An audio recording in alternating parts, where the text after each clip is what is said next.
Hello， 大家好，歡迎來到易筆 MS AI 學習頻道，我是易筆。在這個滑世代，你以為你在上網，但有沒有想過，其實是網絡在上你呢？為了拆解現代的數位陷阱，我最近完成了整整12小時的網絡素養種子師資培訓。今天我們不講空泛的理論，我要為大家安裝一套最強的資訊免疫系統。這堂 AI 時代的數位防身術與素養，是你我都需要知道的事。讓我們先來正視一個現況：錯失恐懼症，也就是我們常聽到的 FOMO。黃哲斌老師提出嚴厲的警告，這無止境的短影音背後隱藏着巨大的焦慮，在美國甚至曾導致一名16歲少年的悲劇。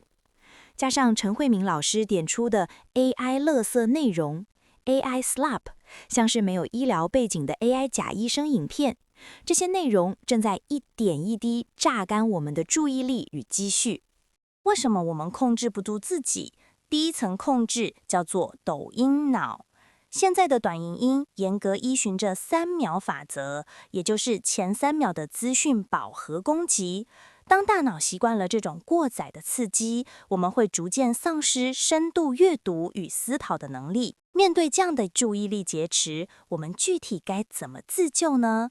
建議大家開始為自己的大腦安排一場數位排毒，試着刻意放下手機，遠離那些碎片化的短影音，多給自己一些時間去嘗試深度的閱讀，一步步把流失的專注力重新找回來。而第2層控制更為可怕。國防大學的傅文成老師揭露了幕後黑手——認知作戰。境外勢力會利用機器人網軍操弄演算法，突破同溫層，將半真半假的爭議訊息精準餵給你，借此激化社會對立。你以為滑到的是偶然，其實全是他們的蓄意。過去我們常說有圖有真相，但在 AI 時代，這句話已經徹底失效。大家還記得經典賽期間，網絡上瘋傳台灣人到東京巨蛋看球賽，留下滿地垃圾的照片嗎？第一眼看到時，有多少人氣憤地按下了轉發？但日媒記者實地勘察後踢爆，巨蛋明明是折疊椅，照片裡卻是固定座椅，左外野的柱子甚至不見了，這完全是 AI 造假的圖片。當 AI 偽造技術越來越進步，我們該如何防禦？ FactLink 數位素養實驗室創辦人陳慧敏老師教我們一套肉眼尋找破綻的 SOP。第一，看聲音與嘴型，或是尋找不自然的肢體漂浮感。第二，檢查背景，像是招牌上的文字有無扭曲，建築物的透視比例與光影合不合理。第三，養成尋找平台 AI 生成標籤與隱藏浮水印的習慣。陳老師特別提醒 ，AI 技術進步神速，去年的破綻特徵，今年可能就完全失效，連偵測工具的更新速度都可能跟不上。因此，保持批判性思考，並結合人機協作，才是長久的技。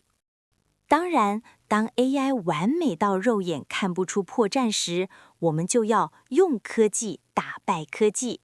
這裡分享3大反制神器給大家。第一個是使用 Google Lens 智慧鏡頭，善用以圖搜圖，找出照片的原始出處。我直接用陳老師提供的那張東京巨蛋看球賽留下滿地垃圾的假照片，實地操作一次以圖搜圖的流程給大家看。第二個是專業檢測網站 Hive Moderation， 把檔案丟進去，它會精準測出 AI 生成的幾率是多少。第三個神器，最直接也最有效，就是直接問 AI。舉個例子，我上傳了一張黃仁勳、馬斯克、庫克等科技巨頭齊聚在台北街頭的超逼真自拍照。當你把這張圖片傳給 Gemini， 它會自動透過 SynthID 數位浮水印技術進行監測，甚至還能幫我們理性分析照片在光影折射以及人物匯集合理性上的破綻，直接揭穿 AI 的偽裝。不僅是圖片，我們再來進行一段短影音的極限實測。畫面上，我上傳了一段之前以 Grok 生成的短影片，接着在 Gemini 的對話框裡直接打上專屬指令 @SynthID。大家可以看到 ，Gemini 非常迅速地進行了底層掃描，並精準識別出這是一段由 AI 生成的視覺內容。陳老師強調，使用工具查證，務必下載原圖。翻拍截圖會破壞數位資訊，並產生雜訊，導致檢測失效。造謠者常以此規避查核。同時，我們也非常感謝 FactLink 數位素養實驗室，他們精心彙整並製作了一份非常實用的 AI 造假影像查證指引。如果大家想進一步提升自己的防疫力，歡迎掃描畫面上的 QR code 填寫問卷，就能免費索取這份寶貴的資源哦。除了工具，我還強推一道終極防火牆——家庭通關密語。AI 能複製家人的長相和聲音，但偷不走你們專屬的回憶。遇到緊急視訊討錢，先冷靜，要求對方說出你們約定好的密語，1秒鐘就能阻絕詐騙。學會了防禦，我們自己上網時也要懂得避雷。韓奕欣老師與張嘉倫老師特別提醒，千萬不要在網絡上亂發揮正義感去肉搜別人。你可能覺得收集的是公開資料，但只要擅自將這些個資拼湊並發布，就非常可能違反個人資料保護法。接下來這段，所有使用 AI 的創作者請務必留意。在 AI 時代的著作權觀念中，有一個核心原則：著作權保護的是表達方式，例如你獨特的編排架構與論述脈絡，但不保護客觀的思想或事實本身。這在著作權法上稱為思想與表達二分原則。台灣著作權法第10條之一亦有明文規定。目前，純 AI 生成的作品，如果沒有人類思想的實質介入，原則上不受著作權保護。現在很多人習慣把別人辛苦製作的 YouTube 影片等丟進 Notebook LM 等工具生成摘要，然後原封不動發布賺取流量。請注意，這已經踩到了3大侵權紅線。第一，未經授權的實質近似，侵害了重製與改作權。第二，將這些內容發布到平台牟利，侵害了公開傳輸權。第三，冒充這是你自己的原創觀點，侵害了原作者的姓名表示權。這不是危言聳聽，而是正在發生的真實受害案例。像是三師爸，他直播的心血被搬運，連他獨創的萬卷之王這個名詞和步驟都被全抄，對方的流量甚至超過原創。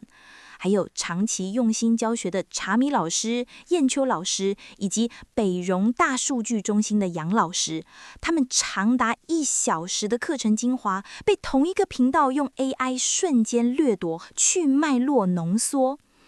很多人有一個迷思，以為我有標注來源呢，就等於合法授權，這是完全錯誤的。法院判斷的致命關鍵在於市場替代效應。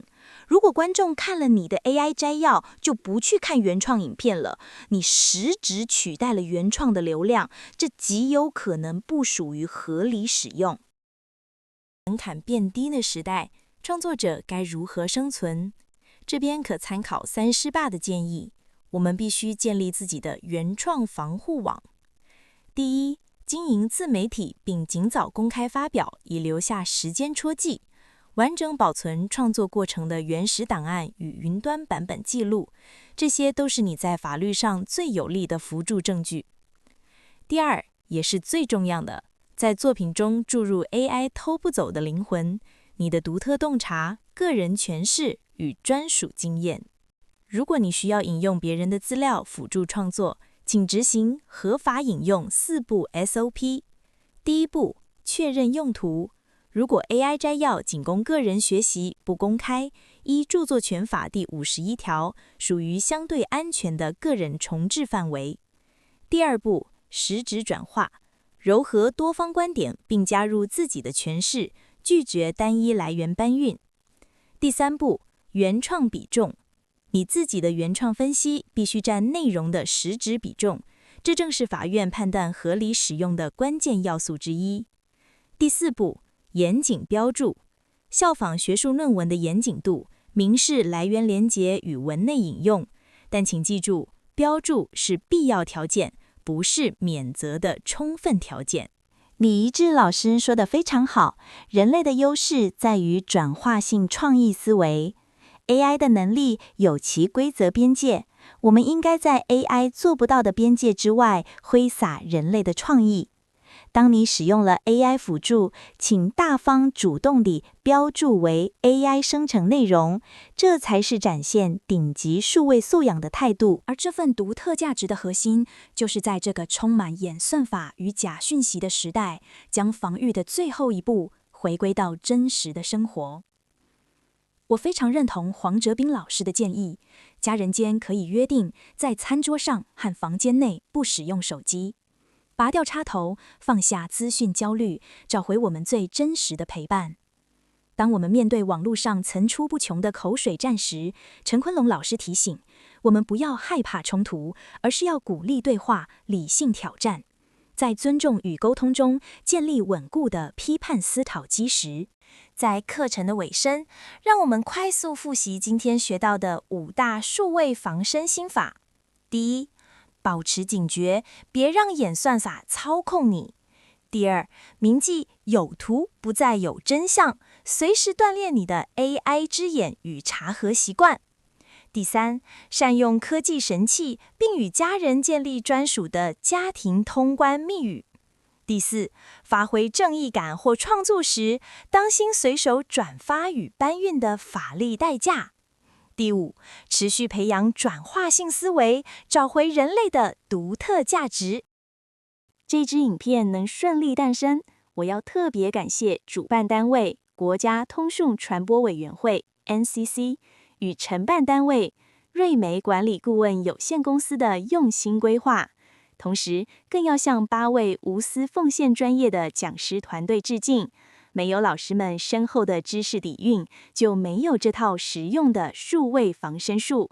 此外，更要特別感謝三師爸、查米老師、燕秋老師以及北榮大數據中心的楊老師等創作者，大方分享自身遭受 AI 侵權的真實案例，讓我們能萃取出這套最貼近實戰的防禦法則。今天影片中所有引用的寶貴資料與工具連結，我已經整理在下方的影片說明欄了。